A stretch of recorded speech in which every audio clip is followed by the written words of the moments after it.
সুপ্রিয় দর্শক,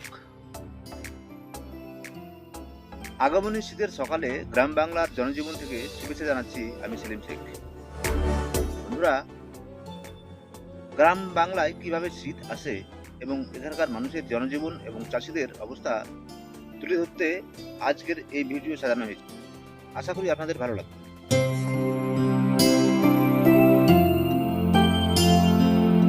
বিশেষ করে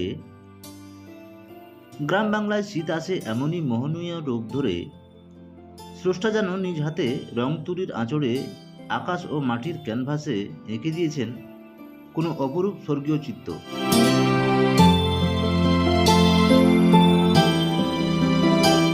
বন্ধুরা, এমনই অপরূপ দৃশ্য শহরে নয়, শুধু গ্রাম বাংলাতেই দেখতে পাবেন।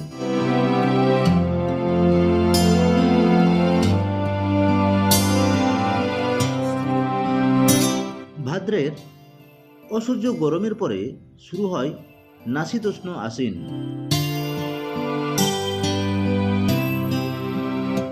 একেবারে কার্তিকের শেষের দিকে আগমনী বার্তা নিয়ে শুরু হয় শীত।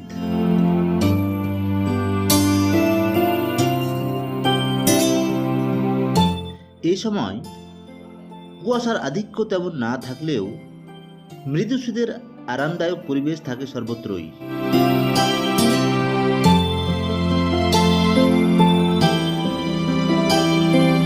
এই সুন্দর শীতের সূচনা লগ্নে নানান সবজি ও আলু শস্য রোপণে ব্যস্ততা শুরু হয়ে যায়।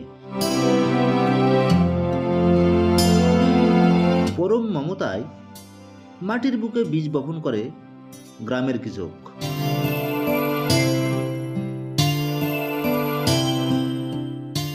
সুপ্রিয় দর্শক, দুনিয়া ঘুরে অনেক কিছু দেখতে পাবেন, কিন্তু বাংলার প্রকৃতির এমনই এক রূপ যেন সব কিছুই ম্লান হয়ে যায়।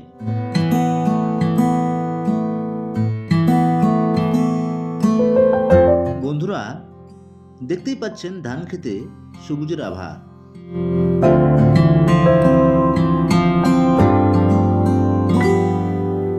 ধানের সবুজ পাতায় ভোরের শিশির মুক্তোর দানার মতো কি সুন্দর জ্বলজ্বল করছে। কিছুদিন পর অর্থাৎ অগ্রহায়ণের শুরুতে যখন ধান সোনালী আকার ধারণ করে, তখন ভোরের আলোতে পুরো মাঠ যেন সোনালীর ঝলকানি দেয়।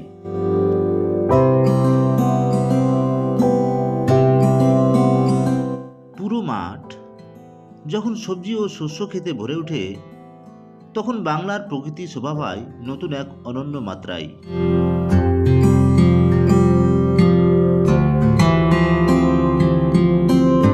অগ্রহায়ণের শুরুতে যখন ধান কাটার উৎসব শুরু হয়, তখন গ্রাম বাংলার ঘরে ঘরে চালু হয়ে যায় নবান্নের প্রস্তুতি।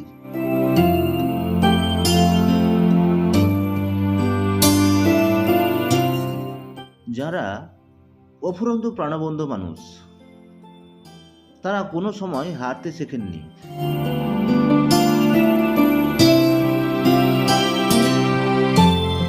যে কোনো পরাজয়কে যিনারা শিক্ষা বলে মনে করেন।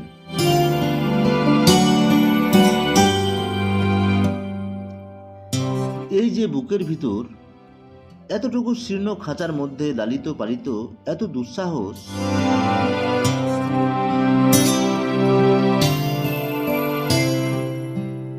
এত আশা, এত ভরসা, মানুষের প্রতি এত অকৃত্রিম ভালোবাসা, তিনারা আর কেউ নন, তিনারা হলেন কৃষক। বন্ধুরা, যদি ভালো লাগে অবশ্যই সাবস্ক্রাইব করবেন।